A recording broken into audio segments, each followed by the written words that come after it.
asalaamaaleykum ñu ngi leen di nuyu yéen ñëpp di leen ziar te di jéggalu ci retard bi di leen remercier bu baax ci seen teewaay ndax doonte yéex nañ leen a woo pour conférence de presse bi mais def ngeen ko ba agsi ñu ngi leen ciy jaajëfal bu baax. waaw tey ñun ñoo leen woolu woon ñun waa Colicot nga xam ne mooy regroupé ay organisation ñi nga xam ne dañuy xeex ngir détention arbitraire u Cheikh Omar Diagne. Colicot boobu moo jugaat tey woolu leen ndax gis nañ ni dañoo jàppaat suñuy camarade ku ci mel ni Cheikh Omar Diagne ak Abdou Karim Gueye bu nitu dëgg jàpp gu arbitraire jàpp goo xam ne jàpp nañ ni teguñu ko ci yoon biir nañu ni teguñu ko ci yoon te sénégalais yépp seede nañu ni teguñu ko ci yoon moo tax kuréel googu di Colicot dajalewaat leen tey pour mën a waxtaan ak yéen ci lan moo waral jàpp googu ñu leen jàpp ak lan la ci président Macky Sall ndax mënuñu ko cee génne ndax lépp moom moo nekk ci ginnaaw lan la ci jublu jàpp googu mu leen jàpp ak appel à la mobilisation sama camarade yi tey ku ci mel ni Pape Abdoulaye Touré mooy def version française bi Ousmane Sarr def version wolof bi pour gën a indi ay précisions après ñu jàll ci question réponse yi ñu ngi leen di jaajëfal bu baax.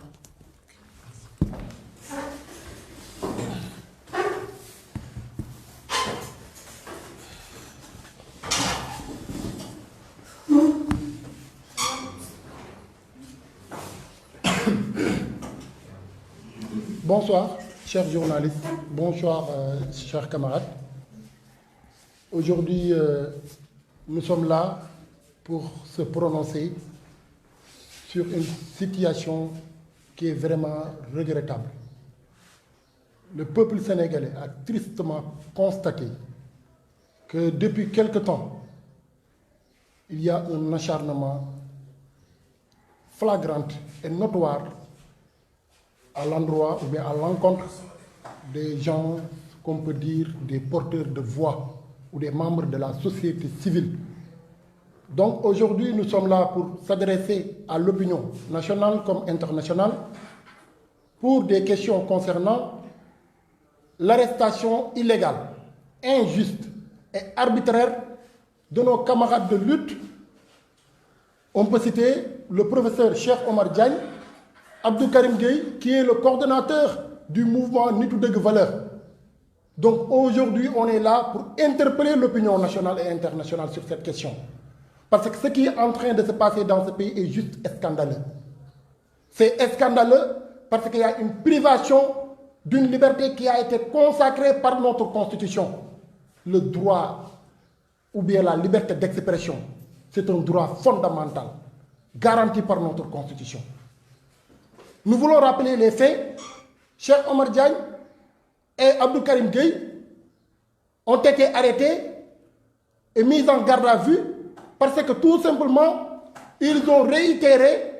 les propos de notre regretté imam Alioune Badara Ndao, que ça soit clair. Parce que tout le peuple sénégalais, je ne parle même pas de ce peuple sénégalais, mais toute l'opinion, que ça soit nationale comme internationale, c'est que Imam Alioune Badara Ndao a été injustement emprisonné pendant 3 ans et il a été victime de n'importe quelle forme de torture en prison. C'est lui-même qui l'a dit et nous le réitérons ici. Ce que le professeur Cheikh Omar Diagne a dit, ce que notre camarade Abdou Karim Gueye a dit, nous qui sommes là, nous le réitérons ici. Imam Alioune Badara Ndao a été tué. Par le gouvernement de Macky. C'est exactement ça. Donc, à cause de ces propos que Imam Alioune Badara Ndao, paix et salut sur lui, avait tenu durant qu'il était là, personne ne l'a convoqué, personne ne l'a interpellé, mais il a fallu qu'il soit décédé pour que le gouvernement puisse s'acharner sur des gens qui ont répété textuellement ce qu'il avait dit. L'objectif, c'est clair. C'est pour détourner le débat sur l'assassinat de Imam Alioune Badara Ndao pour qu'on soit là pour dire libérer professeur Cheikh Omar Diagne, libérer Abdou Karim Gueye. Nous ne l'accepterons pas. Notre regretté imam a été assassiné par le gouvernement en place. Ils n'ont qu'à venir nous chercher et nous cueillir nous tous parce que nous assumons ce que nous disons. Ça, c'est la première constatation. Deuxièmement, force aussi est de reconnaître que aujourd'hui, Macky Sall, l'homme du troisième mandat, l'homme dit ni oui, ni non, alors que nous savons tous que Macky Sall, quand il dort la nuit, il rêve le troisième mandat, chose qui est impossible. Nous avons pris connaissance du nouveau président de la Constitution, du Conseil constitutionnel, Badio Camara, ainsi que toutes les manigances qu'il est en train de faire, qu'il est en train de construire pour s'offrir un boulevard vers un troisième mandat, chose qui est impossible. Raison pour laquelle il cherche d'ailleurs à fermer la bouche de tous ceux qui sont ici présents et qui prennent leurs responsabilités pour dénoncer et dire non à une troisième candidature, parce que nous, on ne parle même pas de troisième mandat. Parce que pour avoir un troisième mandat, il faut d'abord être candidat. Macky Sall n'a pas droit à une troisième candidature. Il le sait. Son actuel président du Conseil constitutionnel, je ne sais pas, le Badio Camara, il le sait et il ne va pas le valider. Donc, c'est ce qui justifie ces arrestations que vous voyez depuis des mois. Nous n'avons pas oublié nos camarades Ousmane Diagne et Papito Kara qui ont été arrêtés et séquestrés par Macky Sall et son gouvernement. Parce que tout simplement, ils font partie parmi ces jeunes qui ont une bouche et qui savent dénoncer lorsqu'il est temps de dénoncer. Macky Sall veut fermer leur bouche pour leur empêcher de dénoncer. Ils verront toujours des jeunes aussi déterminés qu'engagés sur son chemin. Parce que nous ne sommes pas dans une monarchie, nous sommes dans une république, pour ne pas dire dans une démocratie, où la troisième candidature est formellement interdite par le président Macky Sall. Sur ce, nous lançons un appel solennel à l'endroit de tous les citoyens sénégalais épris de justice. Ce qui est en train de se passer, c'est un scandale, c'est une injustice notoire. Ce lundi, nos camarades, que ce soit le professeur Cheikh Omar Diagne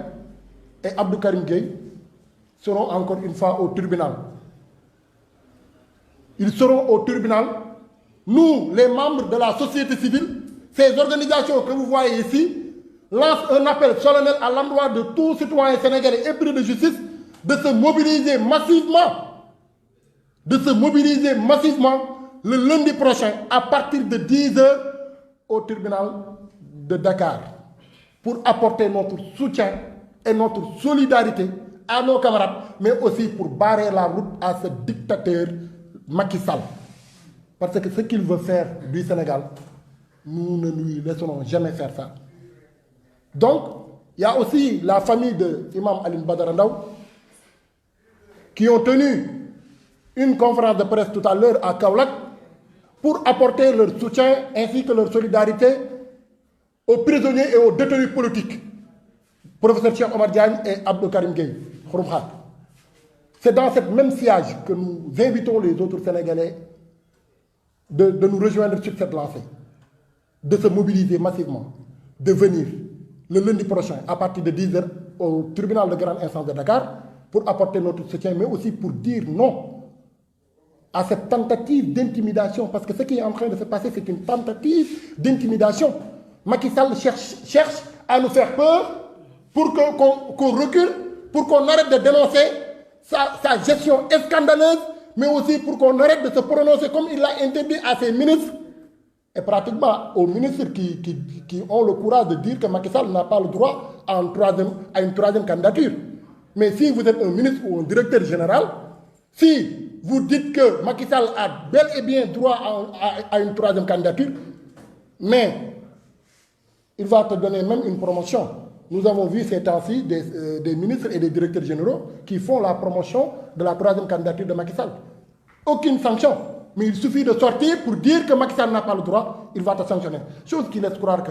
Macky Sall cherche un troisième mandat. Et sur ce, il est même prêt à mettre ce pays dans le chaos. Il est même prêt à mettre ce pays dans un désarroi notoire. Chose que nous n'accepterons pas parce que ce pays nous appartient. Ce pays n'appartient pas à Macky Sall ni à sa femme Marième Faye Sall. Qu'ils viennent éclaircir la lanterne des Sénégalais sur la mort de l'imam Alioune Badara Ndao. au lieu de persécuter des gens qui, leur seul tort, c'est de réitérer les propos exclusifs de l'imam Alioune Badara Ndao. Nous disons non, nous serons toujours là pour dire non. Maintenant, nous mettons l'État du Sénégal face à ses responsabilités pour terminer. Si toutefois il ne libère pas les détenus politiques, nous allons nous mobiliser. Nous allons nous mobiliser dans les jours à venir. Non seulement le lundi, nous allons nous mobiliser, mais après le lundi, s'il les envoie en prison, il n'a qu'à créer d'autres chambres et plus d'espace parce que nous irons tous en prison. Ce pays n'appartient pas à Macky Sall, qu'il libère les détenus politiques, le professeur Cheikh Omar Diagne, Abdou Karim Gueye Xurum Xaak, Ousmane Diagne et Papito Kara. Il n'a qu'à les libérer parce que cette justice-là ne lui appartient pas. Jërë ngeen jëf.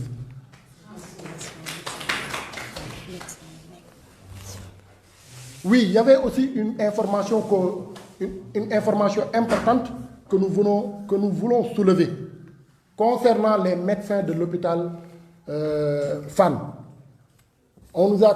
a informé qu'ils sont en train, ou bien certains sont en train de subir une forte pression de la part de l'État du Sénégal pour leur pousser à introduire une plainte contre Abdou Karim Gueye. C'est dans cette perspective que nous nous adressons directement à ces médecins-là. Nous leur interpellons de leur patriotisme, qu'ils n'acceptent pas d'être à la solde d'un régime finissant tel que le régime de Macky Sall. Porter plainte pour Abdou Karim Gueye, pourquoi? Qu'est-ce qu'il a dit ou qu'est-ce qu'il a fait qui mérite une plainte? Aujourd'hui, les médecins de l'hôpital Fann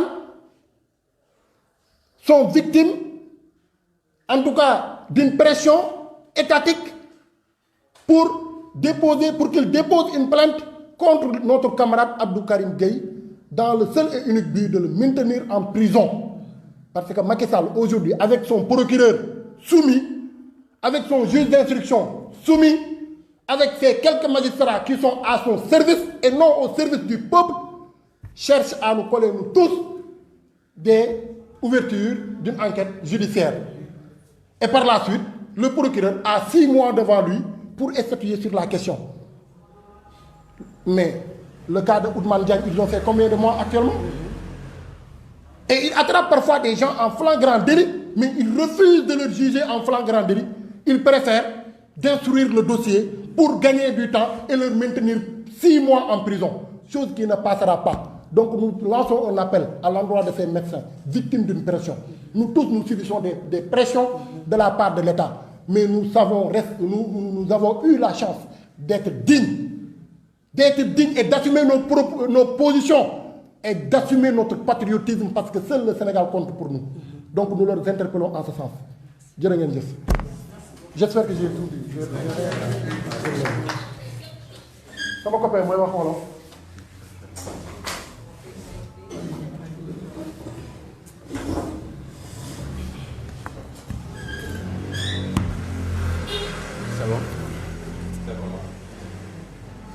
waaw ñu ngi leen di nuyu yéen presse bi nga xam ne yéen a fi teew donc bàyyi seen yitte yëpp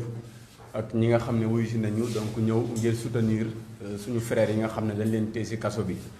yéen ñëpp nag xam ngeen li tax ñu jàpp ki nga xam ne mooy professeur Cheikh Omar Diagne ak Abdou Karim Gueye si ay propos yoo xamante ni nii dañ ne division des fausses nouvelles maanaam dañu joxe ay xibaar yoo xam ne wérul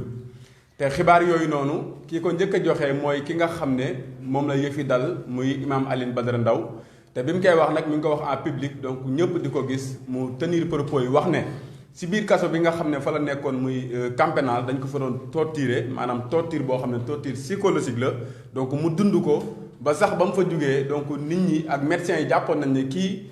li nga xam ne moo nekk si yaramam di dox si moom bu dundee ba heure bi jàmbaar la parce que ku nekk xam nga ne imam donc nitu yax la nitu yax nag parfois yenn feebar yi bu la dalee dina la dimbale tuuti pour nga mën ko tenir. ba sax avant loolu torture bi si njëkk muy bi nga xam ne moom la dund si biir gendarmerie bi mu nekk garde à vue 2 semaines lañ ko def garde à vue si koo xamante ni garde à vue 2 jours la war a doon wala 72 heures mais ñu def ko 2 semaines garde à vue si biir 2 semaines yooyu ñu jël ko si benn chambre boo xamante ni nii donc chambre noire la chambre boo xamante ni dañ fa monter ay benn système de salaire boo xamante ni nii du mën a nelaw donc day tijji mel luy tijji sa bopp bi donc loolu lépp imaam mu dund ko fi nga xamante ni nii mooy si biir gendarmerie ak fi nga xam ne mooy si biir kaso bi. kooku nag bu si jógee di sooxaale loolu di ko sooxaale di faju ba tey yàlla suñu borom def mu dem hôpital ngir faju ji mu jaare fa ñàkk bakkanam kooku ñun ñëpp am nañu droit taxaw wax li nga xamante ni moom loolu la dund wax li nga xam ne moo tax xëy na suñu borom def mu jaare fi ñàkk bakkanam loolu du diffusion de fausses nouvelles mais pour man loolu c'est des bonnes informations mooy information yi nga xam ne askan bi yëpp dañ ko war a dégg. parce que nag ak lu ñu mën di wax mooy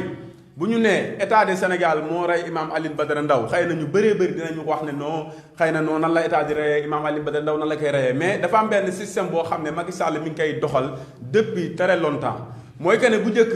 lenn kese la amoon si ngàndaay mooy bu jàppee koo xam ne day xeex ak moom da lay dugal si kaso bi. bi mu demee nag ba nga xam ne sénégalais yi kaso bi soof na leen ba safatu leen ba nga xam ne dem kaso ak tëdd seen kër la ñu yemale mu ne nag léegi dinaa xool ñi nga xam ne ñoo ma gën a sonal. donc te duñu bàyyi bu ma leen tëjee kaso dinaa leen defal benn xeetu empoisson boo xamante ni nii bu ñu fa jugee dañuy feebar di ko dund 2 ans 3 ans après ñu ñàkk seen bakkan loolu moo dal imam Alioune Badara Ndao te ñun loolu nga xamante ni nii moom la professeur Cheikh Omar Diagne wax ak Abdou Karim Gueye ba tax ñu jàpp leen dugal leen fi nga xamante nii mooy si kaso bi maanaam central nekk leen garde à vue ñun propos yooyu la ñuy confirmer ñun ñëpp te yaakaar naa amul kenn kuy toog fii nii te confirmé wul même propos yooyu noonu parce que ñun dañ ci ànd loolu la ñu wax dañu ne imam Alioune Badara Ndao bu ñàkkee bakkanam tey à cause de l'état de Sénégal parce que si moom la jugee parce que ñoom ñoo ko tëj torturé ko ba mu jaare si jor feebar boo xam ne tey moo ko yóbbu fee mu nekk ne léegi nag donc ñun ñëpp xam nañ ne Macky Sall dafa nekk si benn voie boo xamante ni nii voie 3e candidature voie fexe ba am benn ascendant boo xamante ni ñu ngi koy doxal fii si Sénégal te loolu képp koo xam ne pare nga pour nar ko si xañ benn rek dina def ay pexe pour éliminer la loolu moo am si dossier ñoom professeur Cheikh Omar Diagne ak ki nga xamante ni nii mooy Abdou Karim Gueye. parce que yéen ñëpp umbulu woon que ne suur bi nga xamante ni nii moom la imam Alioune Badara Ndao génn àdduna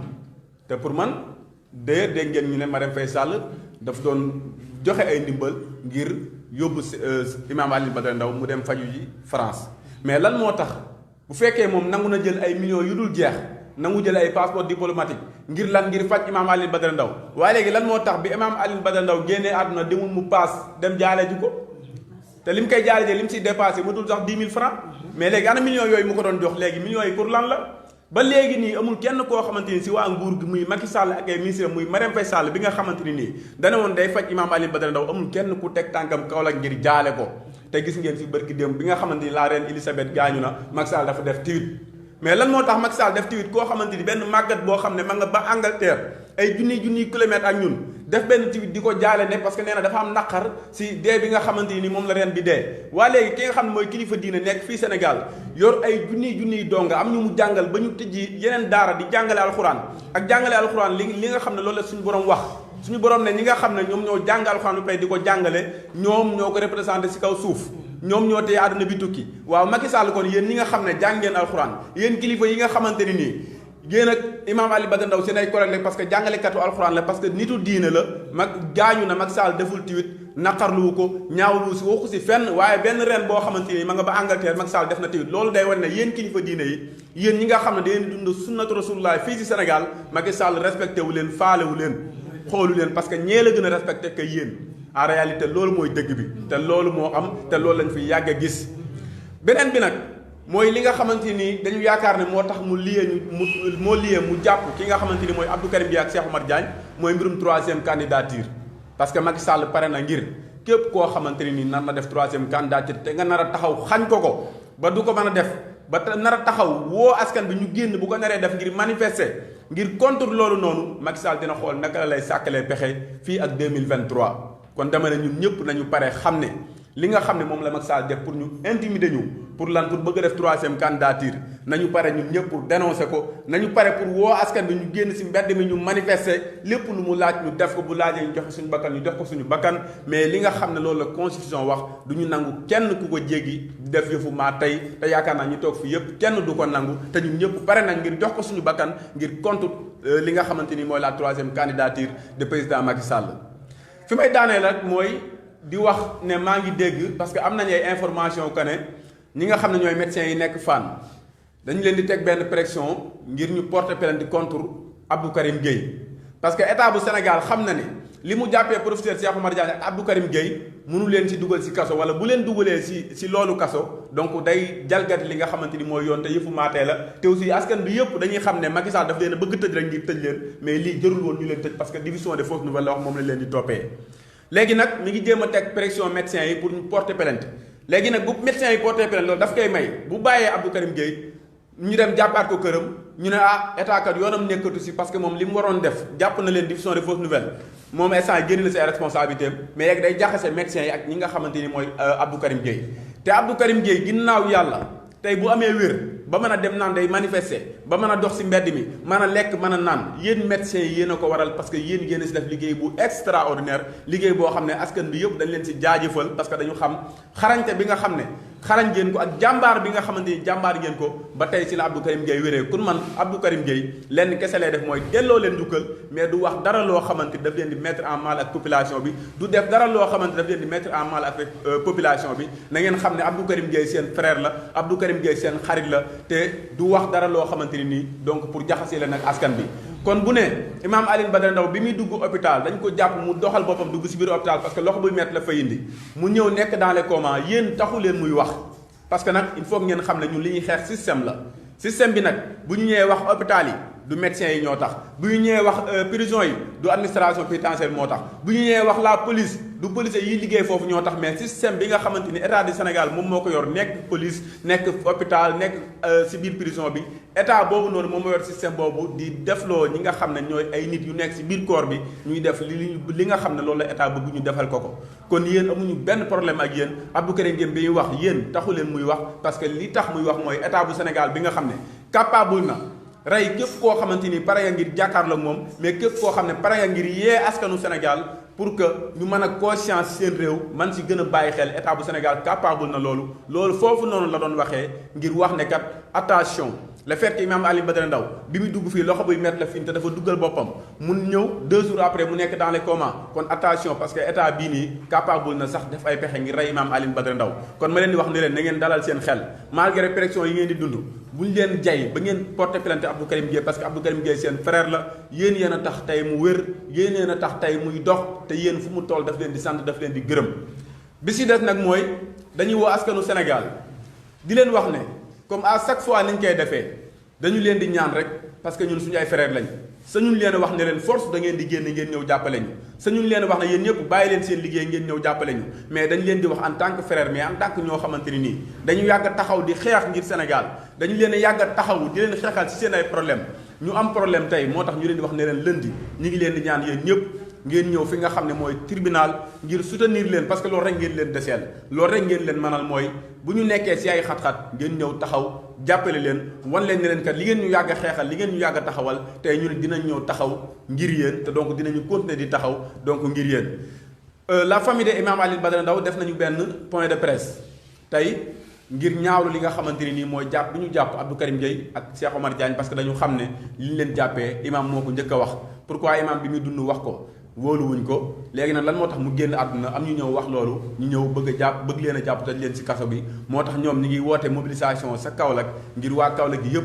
lundi ñu ñëw tribunal ngir soutenir Abdou Karim Gueye ak ki nga xamante ni mooy professeur Cheikh Oumar Diagne te ñu si woo askan bi yëpp na lundi na ñëpp génn ñu ñëw massivement gars yi lundi na ñëpp bàyyi li ñu doon def ñëw tribunal pour ñu soutenir suñu frères yi wax leen ni leen ñoo ngi seen ginnaaw te combat bi du ngeen ci wet incha allahu rabbi jërë ngeen jëf